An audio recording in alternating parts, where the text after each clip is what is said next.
mais aussi pour vos descendants. Qu'est-ce que le pain sans levain? Oui. Une vie qui s'éloigne du péché. Qu'est-ce que le pain encore sans levain? Oui. On n'accepte pas Jésus avec orgueil. Qu'est-ce qu'il y a encore du pain sans levain? Oui. Servir Dieu dans l'humilité. Parce que quoi? Le pain ici. Quelle est la représentation du pain? Ou quel genre de symbole est le pain dans la parole de Dieu?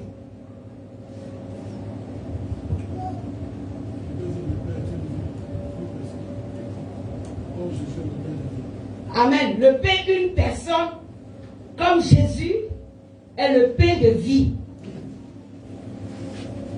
Oui, qui encore me dit quelque chose d'autre? Yves, tu n'as rien à me dire?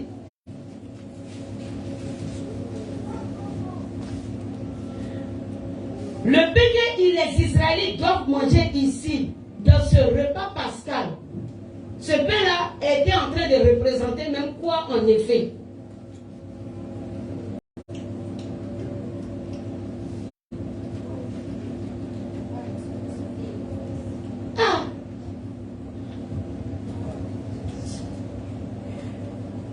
Ok. Oui. Amen. On peut acclamer le Seigneur pour ça. Vous n'avez pas bien acclamé parce que vous n'êtes pas trop sûr. Vous n'êtes pas trop sûr, donc vous n'avez pas trop acclamé. N'est-ce pas? Le pain représentait Christ. Au fait, le pain ici représentait quoi? La parole de Dieu. Amen. J'ai dit d'acclamer Jésus pour lui parce que qui est la parole? C'est Jésus-Christ de Nazareth. Mais pourquoi le pain est en train de représenter la parole de Dieu?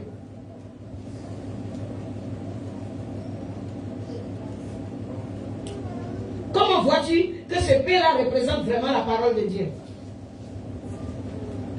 Oui? Parce que Jésus est la parole de Dieu. Donc, parce que quand tu te...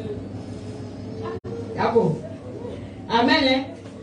Ici, il était question de quoi? Quelque chose devait se passer en Égypte. Quelque chose doit se passer en Égypte. Qu'est-ce qui allait se passer? Il y avait quoi? Qu'est-ce qui va se passer en Égypte? Quelque chose va se passer. Ah, donc quand vous méditez là, à la maison, vous faites comment? Voilà, c'est affaire là qu'elle a. C'est ça. Donc vous lisez et puis vous partez. Vous avez vu le boulanger devant vous, le pain ils ont fabriqué parce que vous avez analysé la farine. Oui, ils ont mangé. Puis vous avez vu le mouton physiquement, en réalité, sous vos yeux, ils ont braisé. Il y en a même dans leur cas, ils ont bien maillé le jour là-haut. Oui. L'ange de la mort doit passer. Il est question de on va tuer. Il est question de l'ange de la mort va passer. Est-ce que vous comprenez? Donc, quand la mort doit passer à quelque part, tu es prévenu que la mort arrive. On te prévient, on dit la mort veut passer. Qui était prévenu dans cette histoire? Les Israélites étaient prévenus que la mort va passer. Et la personne qui veut faire passer la mort a donné une orientation. Gloire à Jésus. Quand la mort passe à quelque part, la mort fait quoi? La mort ravage. Quand la mort ravage, même descend encore plus terre à terre. Ça fait quoi? La mort tue. Amen. Quand on parle de la mort, on parle de tu es parti de la terre. Voilà, de disparition, ton corps tombe. Et puis respiration s'en va. N'est-ce pas? C'est fort. Il est question que la mort doit passer.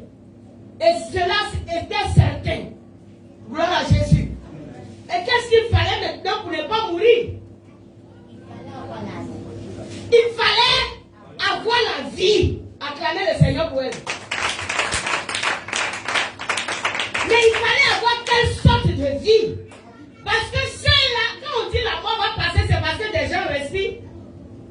C'est parce que la vie était là. Est-ce qu'on se comprend? On dit la mort va passer, c'est parce que la vie est là. Quand on dit est-ce qu'il ne va pas mourir, c'est parce que tu sais qu'il respire. Quand il y a une inquiétude, quand on se demande si quelqu'un doit mourir face à un cas grave, c'est parce qu'il respire encore qu'on se demande s'il ne va pas mourir. Gloire à Jésus. Mais en ce temps, est-ce qu'il n'avait pas la vie? Il y avait la vie. Gloire à Jésus. Mais quelle est cette vie qu'il fallait alors? Oh, j'ai dit, il y a une vie que la mort ne peut pas toucher. Oh, il y a une vie que la mort ne peut pas toucher. Alléluia. Non, c'est la vie de Jésus-Christ de Nazareth. Amen. Il faut Jésus seulement dans ta vie pour que la mort passe sans pouvoir te toucher. Acclame encore Jésus. Si Jésus n'est pas dans ta vie, la mort a pouvoir sur toi. Physiquement comme spirituellement. Alléluia. Pour que la mort perde son pouvoir en passant chez toi, ou pour que la mort fuit ta maison, il faut qu'il voie la présence de la vie. Amen. Donc non seulement le Seigneur a voulu que vous mettez la vie sur les linteaux de vos portes. Pourquoi j'ai dit la vie? Parce que le sang de Jésus-Christ de Nazareth vient ôter les péchés qui introduisent dans la mort. Le sang alors est la purification de quoi? De nos iniquités. Sinon la parole de Dieu nous dit quoi? C'est le péché qui nous traîne à la mort. Le péché produit la mort, n'est-ce pas? Donc le Seigneur a mis tout en jeu pour que ce jour-là, toi tu sois épargné de la vie et de la mort du moins. Et que tu aies la vie. Le Seigneur est en train de le faire toujours aujourd'hui. En Jésus-Christ de Nazareth, nous avons la vie. Alléluia. Le monde est en train de mourir. Parce que quoi? Ils n'ont pas la vie. Amen. Mais nous avons la vie en Jésus-Christ de Nazareth. Donc, en plus du sang sur les linteaux des portes, le Seigneur alors a donné comme symbole le pain qui représentait la personne de Jésus. Et Jésus-Christ de Nazareth est la parole, et c'est cette parole-là qui produit la vie. Prends Jean 6.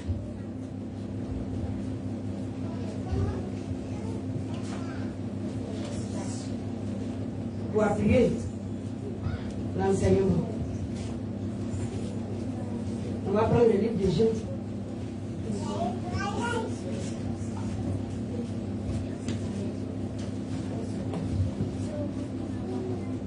Merci Jésus.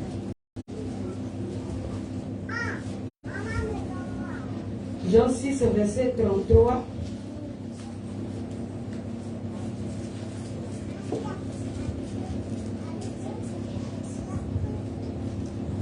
Jean 6, le verset 33 nous dit quoi? Oui.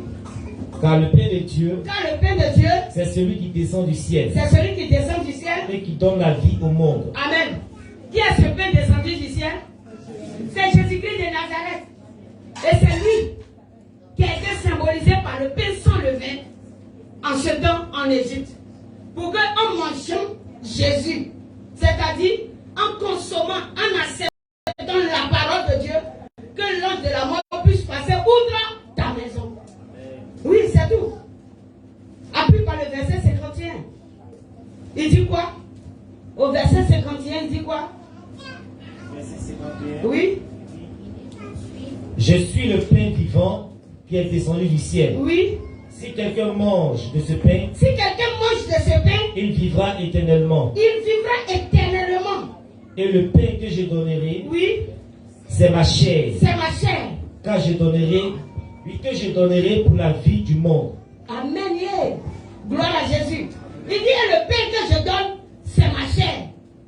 Et je donne cela pour la vie du monde. Parce que ce qui allait se passer là, ce n'était pas une histoire de mort physique seulement. C'est un combat spirituel qui a été engagé contre Pharaon. Alléluia. Donc il fallait du coup avoir la vie établi. C'est pourquoi il a pris le pain sans le vin.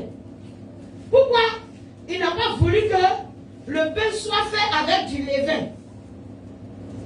On a dit tout à l'heure, aidez-moi pour qu'on aille vite. Le levain, le pain sans levain, était en train de nous décrire quoi? Véritablement la parole de la vérité. Alléluia. La parole sans mensonge.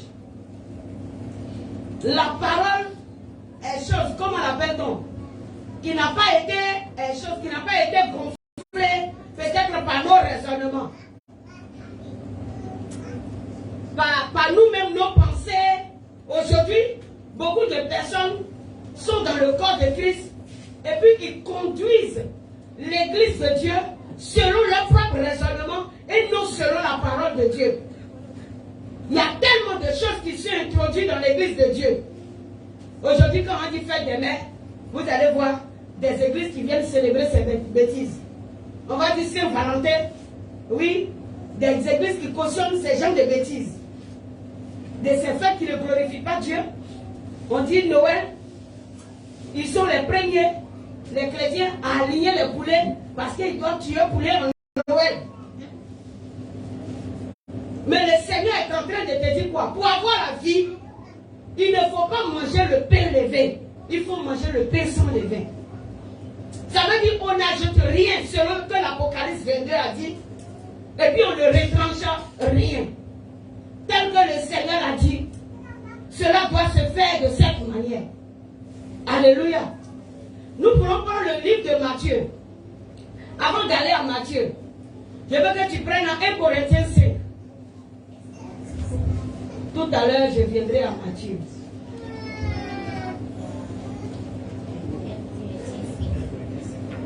Mmh.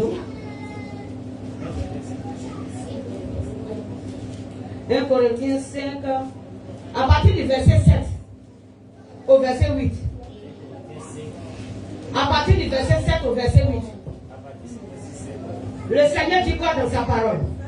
Faites disparaître le vieux levain. Faites disparaître le vieux levain. Afin que vous soyez une pâte nouvelle. Oui. Puisque vous êtes sans levain. Puisque vous êtes sans levain. Car Christ, notre Pâque, a été immolé. Alléluia. Vous êtes sans levain. Ça veut dire que la parole qui vous a racheté du monde n'a pas été pétrie avec du levain. Ça veut dire que cette parole-là n'est pas un mélange de raisonnement de quelqu'un. Alléluia. Oui. Cette parole-là n'est pas le jugement d'une personne. C'est le Seigneur dans sa justice qui a déjà tout établi. Oh. Que Jésus soit glorifié. Il dit faites disparaître le vieux levain. Les anciens et mauvais enseignements que vous avez reçus pour dire que Jésus est dans votre cœur et qu'il a laissé votre corps. Laissez ces enseignements-là. Lorsque la vérité vient, faites disparaître le mauvais levain. Jésus n'a pas besoin de ça. Le vieux levain fait lever la pâte. Ça veut dire que ça enfle d'orgueil. Ça nous donne à marcher comme nous voulons. Avec chrétien là, c'est chacun avec pour lui. De toute façon que je vis là, ça ne te regarde pas. Moi, le Seigneur m'a pas encore convaincu de telle et telle chose. Tu vas mourir. Faut pas que Dieu va te convaincre. Mais il n'y a pas de Dieu. Il ne t'a pas encore convaincu, c'est parce que tu ne le cherches pas selon sa pensée. Tu le cherches dans ta pensée. Parce que tu veux que Dieu alors se joigne à toi pour prendre plaisir à ce que tu fais. Mais tu ne veux pas te joindre à l'Esprit de Dieu pour prendre plaisir à ce que Dieu veut. Joins-toi au Saint-Esprit et prends plaisir à ce que Dieu veut. Si ce jour-là en Égypte, quelqu'un prenait de la levure qu'il mettait dans sa pâte pour dire que lui, le pain sans levure est trop bizarre dans sa bouche, il allait mourir. Quelqu'un me comprend?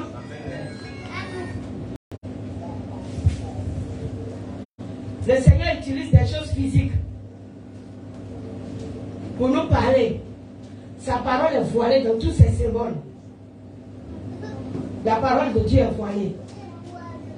C'est pourquoi l'apôtre Paul dit, l'apôtre Paul qui te parle, qui il a été autrefois? Il a été qui autrefois?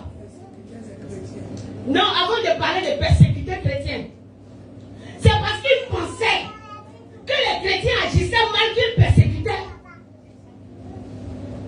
Ce n'est pas parce qu'il est une personne qui n'aimait pas Dieu. L'apôtre Paul dit qu'il était un serviteur de Dieu. Et il se voyait zélé pour la cause de Dieu.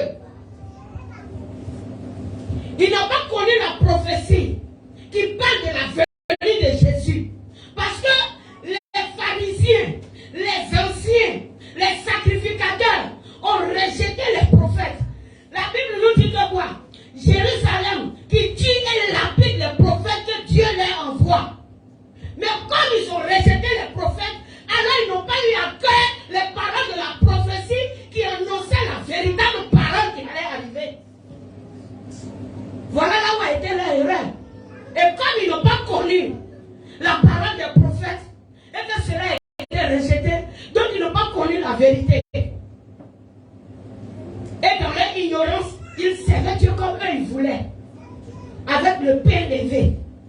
C'est comme ça qu'ils servaient Dieu. Mais prends Matthieu 16, à partir du verset 6. Prends Matthieu 16.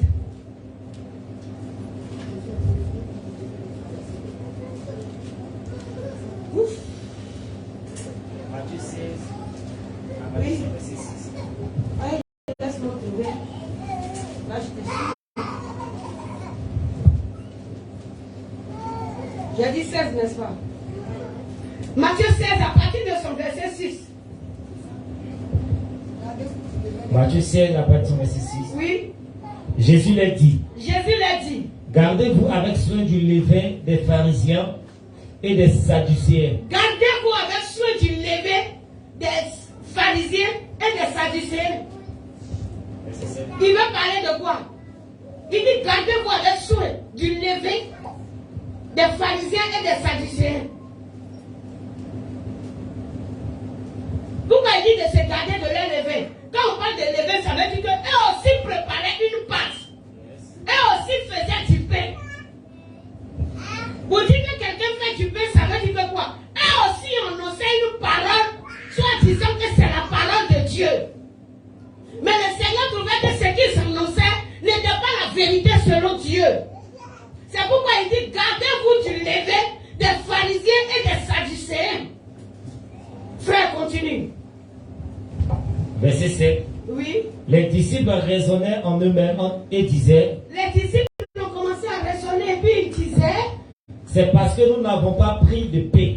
Les disciples ont pensé à un pain de la boulangerie. Oui. Il dit, peut-être que nous-mêmes, on n'a pas prévu du pain. C'est pour cela que Jésus nous parle de cette manière. Donc du coup, il ne veut pas que nous allions acheter peut-être leur pain. Pourtant, le Seigneur n'était pas en train de parler de ça. Amen. Oui, continue, frère. Jésus l'ayant connu dit. Oui, Jésus a vu leur cœur. Et puis il a dit. Pourquoi raisonnez-vous en vous-même? C'est quel raisonnement ça là? Gens de peu de foi. Gens de peu de foi. Sur ce que vous n'avez pas pris de pain. Vous voyez pourquoi il a dit gens de peu de foi? On dit quelqu'un dit je n'ai pas payé pain, à cause de ça il parle. Et puis le Seigneur lui dit peu de foi.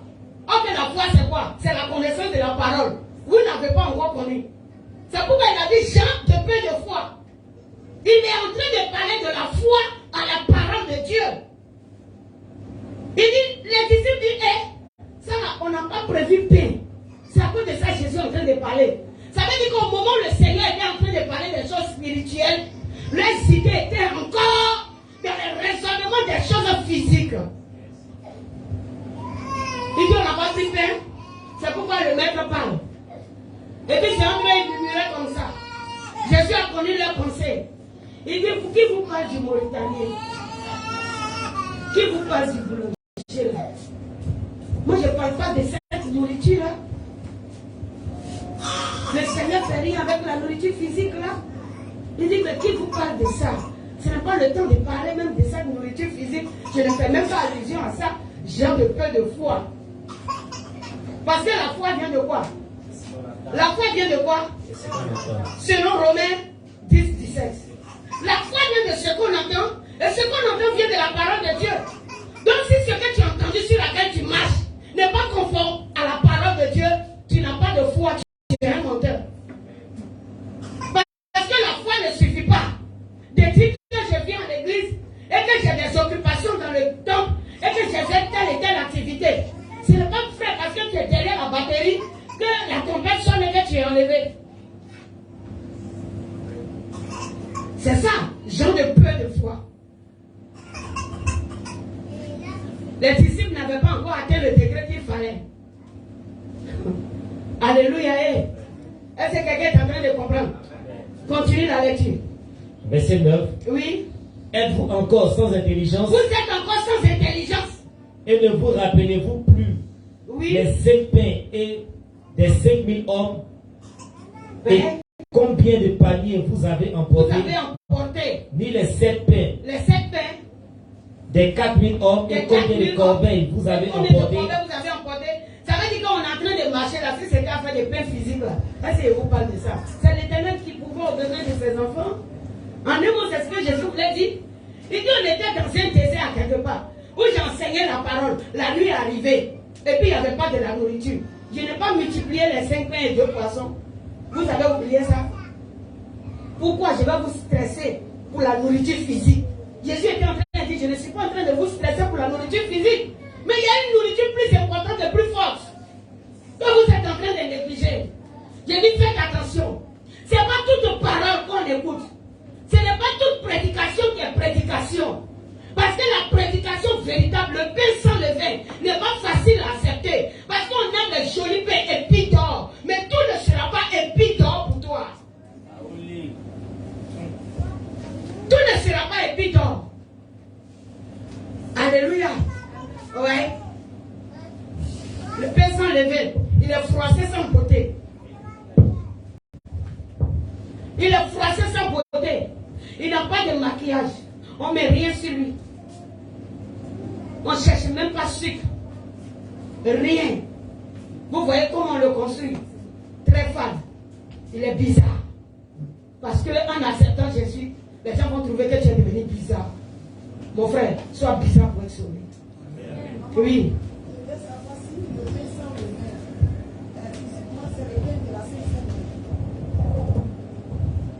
Oui. Ah oui, oui. Voilà. C'est pas beau. Quand tu regardes, va au supermarché, tu payes le pain sans levain. Quand on veut faire la scène, vous voyez. Oui, il est plat parce qu'il ne peut pas s'enfler. Non. Il ne s'enfle pas d'orgueil. Mais l'autre pain qui reçoit du levain, on dit que le levain fait gonfler toute la pâte. Donc attention. Parce que je suis en train de vous parler. Ici, le Seigneur parle du levain des Sadducéens. Il parle du levain des Sadducéens, n'est-ce pas? Mais il y a une autre partie que l'Éternel gonfle pour lui-même. Quand on sera là, je vous enseignerai ça. Pour l'instant, nous sommes au levain des Sadducéens. Oui. Ça, c'est ça la profondeur de Dieu. Quand tu as ça, au fait, la parole de Dieu, c'est la richesse. La parole de Dieu, c'est la richesse. Quand tu entends la parole de Dieu, c'est comme ça. Satan va venir te mordre et puis il n'aura rien.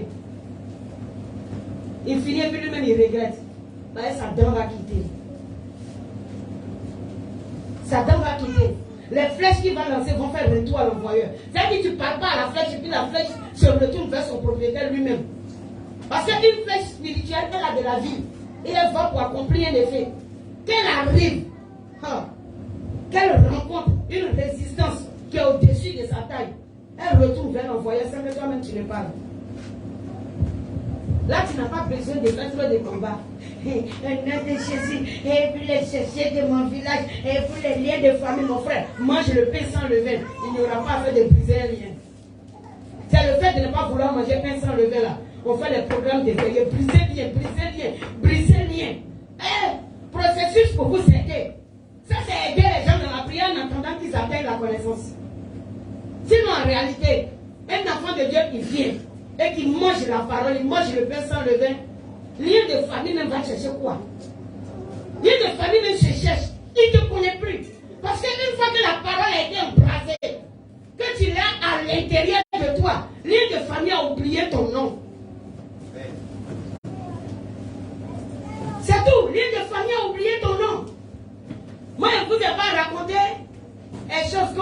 dans le témoignage où maman m'envoyait à Nado chez un vieux pour me soigner. J'étais malade là. Je vous ai raconté ça ici. Aïe. Mais il soignait tout le monde, il n'a pas pu moi me toucher. Mais j'étais vraiment malade. Elle a loué taxi. Elle dit, allons, papa Nado là. Il lave par lui là-haut. Quand il les a, les feuilles en brousse seulement, il vient, il prépare, il te lave. Et puis, une mousse de palu là, ça sort, c'est rentré ici. Même si tu veux, tu peux prier dessus. Et puis, il va te laver. J'ai toujours dit non. Mais ce jour-là, je n'avais pas de force. J'étais même nourrice. Il y a longtemps, hein. Antinelle était bébé. Quand Antinelle a déjà 20 ans aujourd'hui. Il était bébé en ce temps-là. Je ne pouvais même pas soulever mon enfant. Lui, il était bien gros. C'est un bébé, il est né à 4 kg 500. Il était bien en forme là. Donc, du coup, je ne pouvais pas soulever même l'enfant tellement je ne me portais pas bien. Donc, occasion pour mon maman de m'envoyer chez quelqu'un qui connaît. Voilà, qui soigne le palu. Mais quand on est arrivé là-bas, il ne m'a pas touché. Il est rentré dans sa maison là.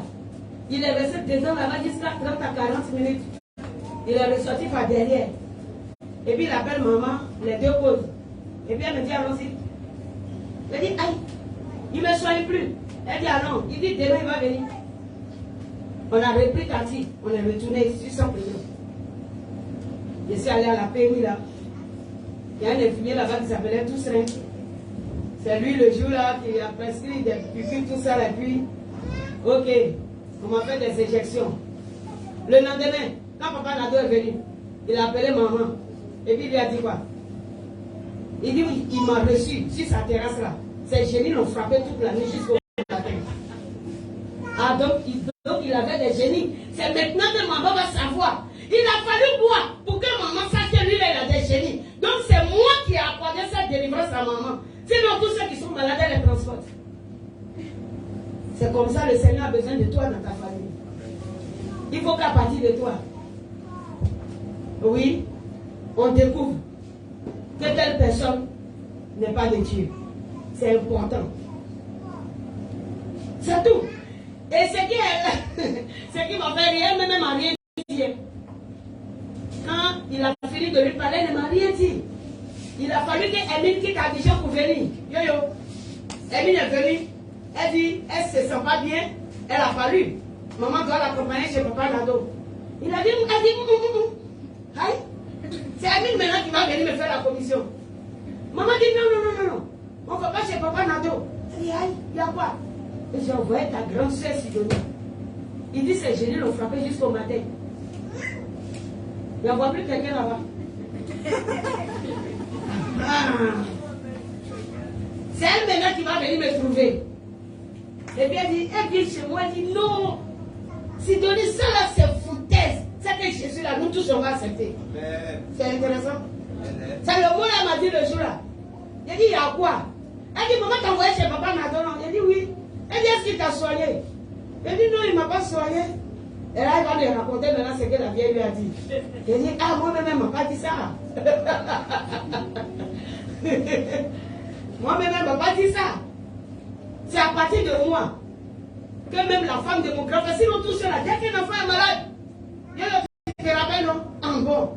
Ça va rester chez papa Nadon, ils vont faire des mois. On expédie l'argent chez lui seulement. À partir de moi, on a découvert que papa Nadon n'était pas bon l'homme. Il avait des génies. Ces génies l'ont frappé jusqu'au matin. Donc si tu as mangé le véritable pain, c'est terminé. Tu vois que tu n'as pas besoin d'être en train de chasser un lien de famille et que lui-même il va plier bagage et puis il est parti. Mange le pain sans levain. Dis à ton frère à côté, c'est le pain sans levain qu'il te faut. Oui, c'est ça le pain de la vérité. Amen. Tu as fini de lire? Nous sommes à combien? Matthieu 7, non? Nous sommes au verset 11 maintenant. C'était quelle version on avait lu là? On a lu le 9 et le 10 tout à l'heure. Ah ok, allons-y, continue. Verset 11. On finit au verset 12. Oui. Comment ne comprenez-vous pas que ce n'est pas au sujet du pain que je vous ai parlé? Oui. Gardez-vous du levain des pharisiens et des sadducéens. Oui. Alors il comprit que ce n'était pas du levain du pain qu'il avait dit de se garder, mais de l'enseignement des pharisiens et des sadducéens. Amen. Donc le Seigneur parlait de quoi là? De l'enseignement. Le mauvais enseignement qui parle de Jésus, mais sans parler de Jésus. Le mauvais enseignement. En réalité, ils sont en train de dire qu'ils parlent de Jésus. Mais le Seigneur dit qu'ils ne sont pas en train de parler de Jésus. Gardez-vous de leur enseignement. Faites attention. Pourtant, les pharisiens et les sadducéens, ils parlaient de qui? Du Dieu de Moïse. Ils ne parlaient pas d'autre chose. Voilà. Ils enseignaient la Bible, n'est-ce pas, la parole de Dieu. Ils étaient dans les Pentateuques. Ils savaient tous les livres de Moïse. Ils avaient tous les livres des prophètes au devant d'eux. Ce n'est pas avec eux que Jésus a pris le livre d'Ésaïe qu'il a déroulé. Amen. C'est tout. Ils savaient toutes ces choses-là. Mais ils n'ont pas compris la vérité. Ce qu'ils prêchaient était faux. Ils utilisaient la Bible, les roulants de Dieu, pour prêcher d'une manière fausse la parole. Gardez-vous du levain des pharisiens et des sadducéens. Gardez-vous. Et les disciples disent quoi? Ils ont compris que Jésus leur parlait de quoi? De leur enseignement. C'est pas bon enseignement. Est-ce que toi tu discernes aujourd'hui? Tu ne discernes pas. Tu ne discernes pas. La seule chose que tu discernes, c'est que chez la prophétesse, la prédication est trop dure. C'est ça qui a discerné. Mais prédication aussi qui est facile là, tu n'as pas analysé. Parce que quoi? Les mots qui sont dits conviennent à la vie que toi tu veux mener. C'est la seule chose que tu cherches. Que les mots là conviennent à la vie que tu veux mener. Mais que ça ne t'enlève pas des choses du monde pour te canaliser à quelque part où tu vois que le monde, tout le monde entier est loin de toi. Parce que tu veux être encore avec la foule. La foule ne peut être sauvée. Arrêtez d'être avec la foule. La foule veut manger avec Jésus. Mais la foule ne veut pas faire l'œuvre de Dieu. La foule veut profiter de la multiplication des pains. Mais la foule ne sera pas dans la chambre haute. Combien de personnes ont été nourries par Jésus? Mais combien a-t-on retrouvé dans la chambre haute? 120 personnes. 5000 personnes ont mangé. 4000 personnes ont mangé. 3000 personnes ont mangé. Mais lorsque Jésus finissait son parcours sur terre, 3 choses, comme on appelle, 120 personnes étaient seulement dans la chambre haute.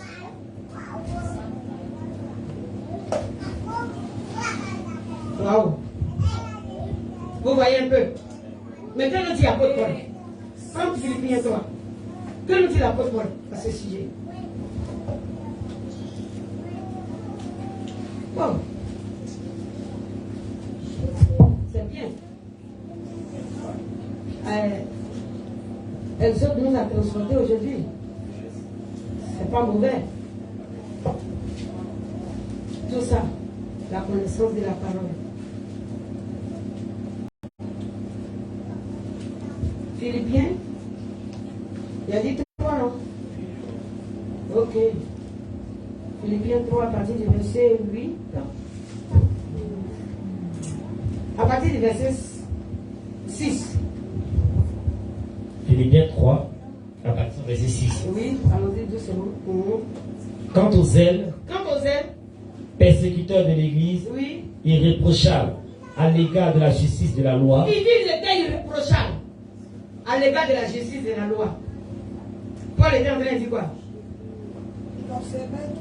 Il observait tout ce que la loi disait et lui se disait bon prédicateur de la loi. Yes. Mais est-ce que Jésus le trouvait en ce temps bon prédicateur? Non. On ne le trouvait pas bon prédicateur. Parce que ce que lui, sa prédication pouvait cautionner, le Seigneur interdisait. C'est affaire là qui est là. Le Seigneur interdit. Et ils disent non, il faut prêcher cela. Que pourquoi un groupe de personnes est venu, qui sont en train de transformer les choses, on ne doit pas faire ça, on ne doit pas faire ça, on ne doit pas faire ça. Pourquoi on ne doit pas faire ces choses. Le Seigneur n'a pas dit ça. Parce qu'ils n'ont pas connu la pensée de Dieu. Il dit, quant aux zèles, persécuteurs de l'église, irréprochables à l'égard de la justice et de la loi. C'est Paul qui dit ça. Irréprochable. Il dit, si c'est affaire de dire, les recommandations de Moïse se rendraient ici, sorti là-bas, il dit, je suis irréprochable. De moi-même là, je prêche quand même. Je sais prêcher. Je prends le micro même là. Oui, le peuple est d'accord. J'ai rempli foule. Donc quand quelqu'un dit Jésus n'est, je suis prêt pour tuer. Il ne donne pas Jésus ses recommandations. Lui ne voulait pas voir ça. Verset 7. Verset 7. Oui. Mais ces choses qui étaient pour moi des gains, Il dit ces choses qui étaient pour moi des gains, je les ai regardées comme une perte à cause de Christ. Et même, continue. Et même je regarde toutes choses comme une perte, Oui. à cause de l'excellence de la connaissance de Jésus-Christ, mon Seigneur, Oui. pour lequel j'ai renoncé à tout, et je les regarde comme de la boue, afin de gagner Christ. Il dit ces choses que lui prêchait avant. Et puis pour lui, il disait que ça c'était la vérité. Oui, ça c'était le message de Dieu. Oui, il suffisait d'être là. Il suffisait de faire ceci. Il suffisait de faire cela. Et c'est ce qu'il prêchait. Mais quand Christ l'a rencontré, et que la connaissance, la vérité de la parole est venue, waouh, il a rejeté l'ancien levain très rapidement, il s'est dépouillé de ça. Il s'est repenti de l'ancienne prédication.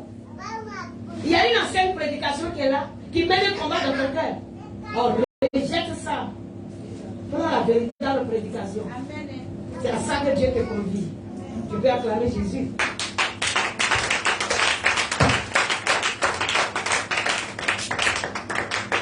Oui, really, frère. Le verset 9. Oui. De répondre le verset 8. Et même je regarde toutes choses comme une perte, Oui. à cause de l'excellence de la connaissance de Jésus-Christ, mon Seigneur, Oui. pour lequel j'ai renoncé à tout, et je le regarde comme de la boue à cause, afin de gagner Christ, Afin de gagner Christ. et d'être trouvé en lui. Oui, ça va. Il dit pour pouvoir gagner Christ, il a fallu que moi, Paul, je me débarrasse du levain que j'avais en moi. Il s'est débarrassé de ce levain pour épouser un dépouillement tout entier. Il a épousé tellement le dépouillement que lui-même il a analysé que non, s'il veut rester là pour juger, pour dire qu'il a besoin de se marier là, femme encore va l'envoyer dans l'erreur.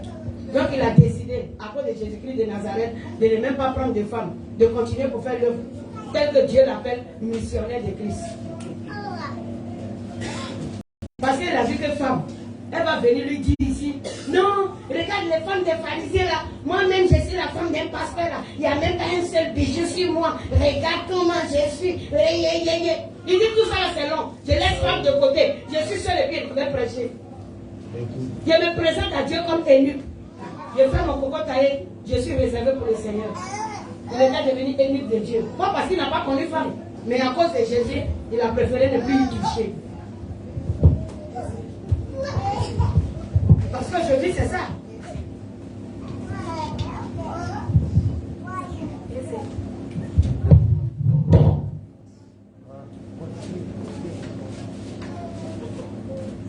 Amen.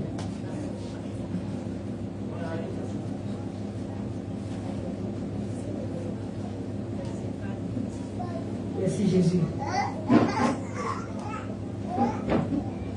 Alléluia. Que le nom de Jésus soit glorifié. Amen. La seule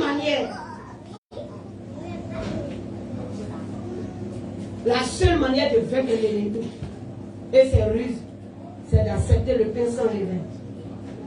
Alléluia. Accepter le pain sans levain. Et que Jésus-Christ de Nazareth, dans notre vie, soit glorifié. Amen. Nous retournons à notre message.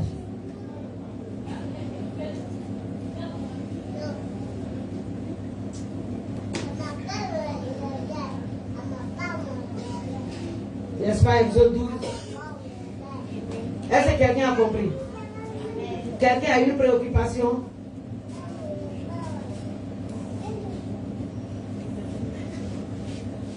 Quelqu'un a une préoccupation? Ça va?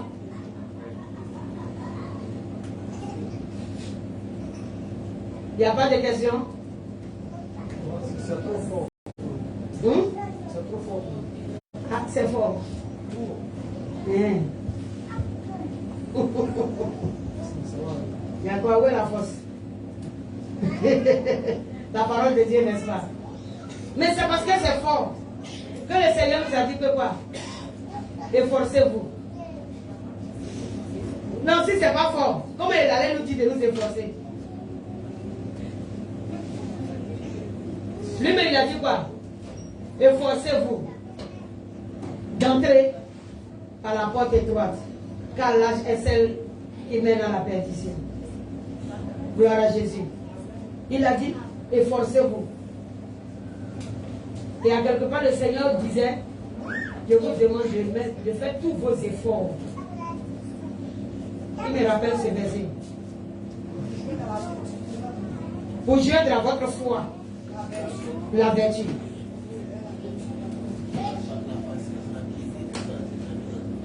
Il me rappelle le passage.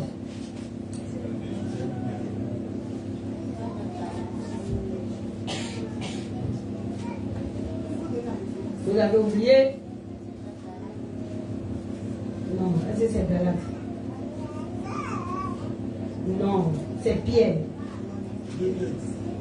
1 Pierre 5. Ou bien 2 Pierre. 2 Pierre 1. C'est 2 Pierre 1. Oui. Quand tu es habitué à ta Bible, tu te retournes. 2 Pierre 1, à partir du verset 5. Il a dit quoi? À cause de cela même, faites tous vos efforts pour joindre à votre foi la vertu et à la vertu la science. La science veut dire quoi? La science c'est quoi? La connaissance. C'est tout. Qui va me lire ce passage-là? Quelqu'un peut me lire ça? 2 Pierre 1, à partir du verset 5.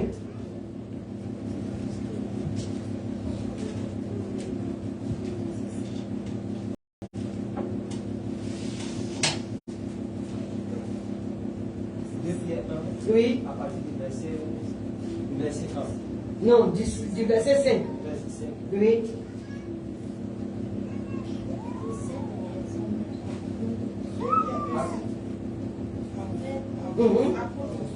À cause de cela. À cause de cela même. Faites tous vos efforts. Faites tous vos efforts. Pour joindre à votre foi. Oui. La vertu. La vertu. À la vertu. À la vertu. La science. La science. Attendez. Que signifie la vertu? Faites tous vos efforts pour joindre à votre foi la vertu. Quand on parle de la vertu, on parle de quoi?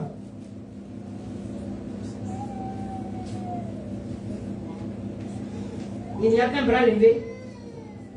La vertu.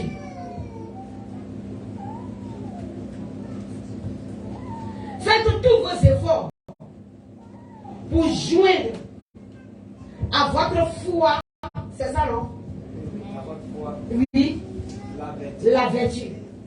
Ça veut dire que tu dis tu crois. Tu es venu accepter Jésus, non? Voici les efforts que le Seigneur te dit de fournir. Il faut joindre à la foi que tu dis tu es là. Parce que pour toi, croire là, c'est être à l'église. Donc tu crois. La vertu, une bonne conduite. Une bonne conduite, mais de quelle vertu s'agit-il ici? Oui. C'est une disposition faible. Oui. Constante. Une disposition ferme, constante. C'est pas faux, c'est vrai. Il y a quelque chose que je recherche. Oui. Oui. Quand tu dis que tu es chrétien, il faut que tu demandes pour connaître la vie chrétienne. Oui, on demande ça comment? Le caractère qui est en Jésus, c'est tout. C'est de cette vertu dont on te parle. La marche de Jésus. Tu vois comment Christ se comportait. C'est ce que le Seigneur te dit d'adopter comme comportement. Fais tout possible pour jouer vertu. À la vertu, maintenant, tu joues une fois encore. À la vertu, la science. La science. La science, c'est quoi? La connaissance. La parole de Dieu, c'est la science des saints. Ne va pas pour chercher Dieu dans le livre d'un prophète qui a écrit à quelque part ailleurs. Tout ce qui est inscrit dans la parole de Dieu suivi pour ta bonne conduite. Mais oui, j'ai vu telle prophétesse là. En tout cas, elle s'appelle tant. Elle a écrit un livre. Ah, elle a traversé cette situation. Le Seigneur ne l'a pas condamné. Donc tu vas aller commettre son même péché parce que tu ne seras pas condamné. Tu vas mourir sur le chemin. Comme toi, c'est elle là. Il faut prendre son exemple pour faire ton exemple. Elle a écrit peut-être ça son témoignage. Maintenant, toi, où est ton témoignage? Où est ton témoignage? Ce qu'a vécu Ézéchiel le prophète n'est pas ce qu'a vécu Jérémie. Alléluia. Aujourd'hui, nous laissons la parole de Dieu. Il y a des personnes qui ont fait des magasins de bouquins chez eux. Et ce sont ces bouquins-là qui sont devenus leur conduite spirituelle. Faites attention. Le bouquin d'Ézéchiel n'est pas pour une conduite spirituelle. C'est de connaître le témoignage de certaines personnes. Et d'analyser quand même que la vie chrétienne, les difficultés ne se trouvent pas à toi sur ton niveau. Tu as vu dans le livre qu'il a raconté ces difficultés. Tu fuis toi tes difficultés et puis tu es en train de prendre son arrivée pour faire toi ton point de départ. Quelle est cette histoire? Tu peux arriver de quelqu'un pour faire ton point de départ. Ça ne marche pas. Ça ne marche pas. Mais oui. Que celui qui veut me suivre, alors, il porte sa croix. Tu t'apprends à arriver de quelqu'un où ils ont fini de porter croix. Et puis tu arrives à la fin, boum. Et puis c'est ça que tu veux prendre. Pour le coller à ta vie. Pour dire que c'est ça qui est ta marche chrétienne. Tu vas échouer. Prends la parole de Dieu. Prends la parole de Dieu et puis commence dedans. Tu as sauté jusqu'à... Avec Jésus, on ne saute pas escalier. Tu as sauté jusqu'à... Il va te retourner. Il n'y a pas de marche qu'on saute. Parce que chaque marche de l'escalier dans le Seigneur a un enseignement à te porter. Tu dois t'arrêter sur chaque marche d'escalier. La vie chrétienne, ça ne prend pas ascenseur. C'est escalier, on marche. Oui, c'est pourquoi Jésus dit on va marcher les pas dans ses pas. Il n'a pas dit prenez ascenseur, suivez-moi. On ne prend pas ascenseur pour le suivre. Premier escalier, il a ses enseignements. Peut-être tu as fait 2 ou 5 ans sur le premier escalier, on ne sait pas. Mais on continue jusqu'à ce que tu sois enlevé. Escalier par escalier, tu dois grimper les marches. Un à un. Un à un avec le Seigneur. Il n'y a pas de sauter dedans. On ne saute pas. Alléluia. Que Jésus soit glorifié. Je pense que quelqu'un a compris. Joignez à votre foi la vertu. Et à la vertu, la science. Alléluia. C'est très important. La parole de Dieu, c'est la science des saints. La Bible, c'est le livre du chrétien. C'est pas ça qu'on étudie à l'école. C'est la Bible qui est le livre du chrétien. C'est tout. Ceux-là qui reçoivent beaucoup, en tout cas. J'ai déjà dit ici au lac, quand tu prends la Genèse, que le Seigneur te dit, j'ai créé Adam, ce qui est sûr, le Seigneur est en train de te dire que j'ai fait un premier choix qui s'appelait Adam. Il n'est pas forcément en train de te dire qu'il est le premier homme. Je passe. Je passe pour ne plus trop parler. Parce que s'il veut parler beaucoup, on ne va pas quitter ici. Parce que là, c'est un autre enseignement que je risque d'apporter encore. Amen. Hein? Ok. Celui qui veut savoir, celui qui veut ça basculer son oreille et puis peut-être il veut poser question, mais il va trouver après. Ok, tu viens établir. On va poser de ça. Et puis tu verras. Exode 12. Je suis au verset combien? Votre cadran est à l'heure? Ok.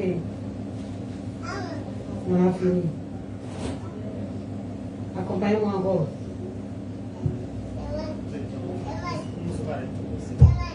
Oui. Verset.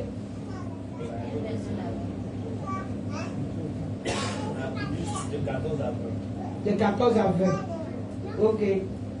Donc le verset 20, il dit, vous ne mangerez point de pain levé. Dans toutes vos demeures, vous mangerez des pains sans levain. Dans toutes vos demeures. Et même pour enseigner à vos enfants, vous n'allez pas leur enseigner du pain levé. Donc faites attention.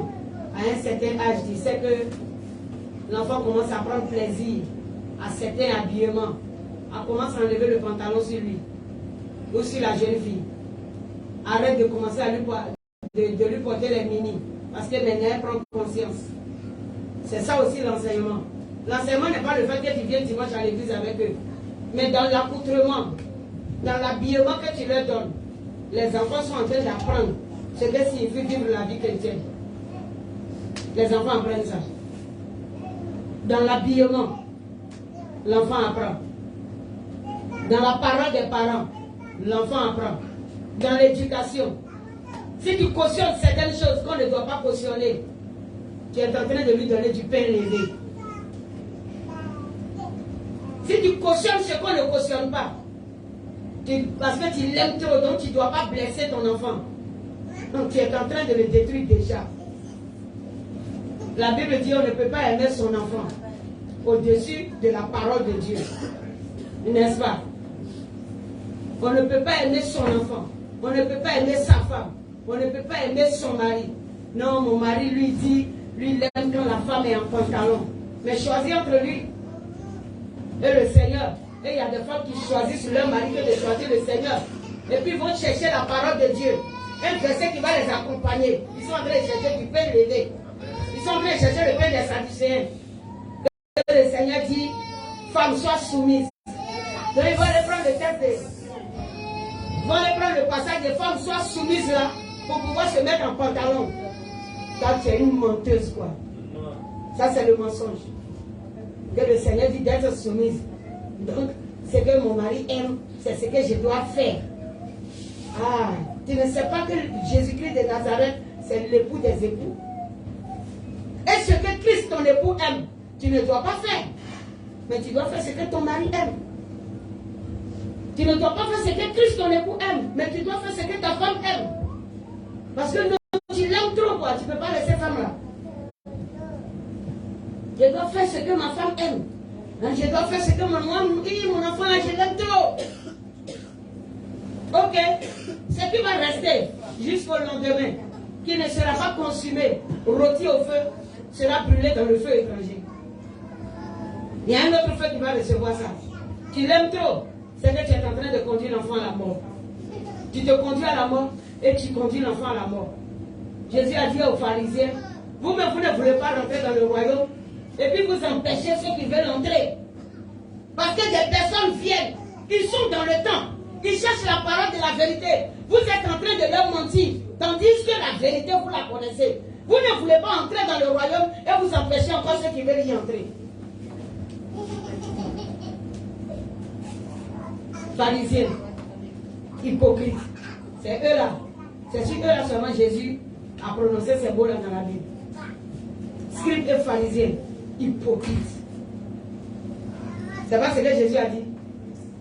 Il dit scribes et pharisiens, hypocrites. Donc faisons attention au levain des Sadducéens et des pharisiens. Et que Jésus-Christ de Nazareth nous bénisse. Amen. Je crois que j'ai fini pour aujourd'hui. On acclame le Seigneur.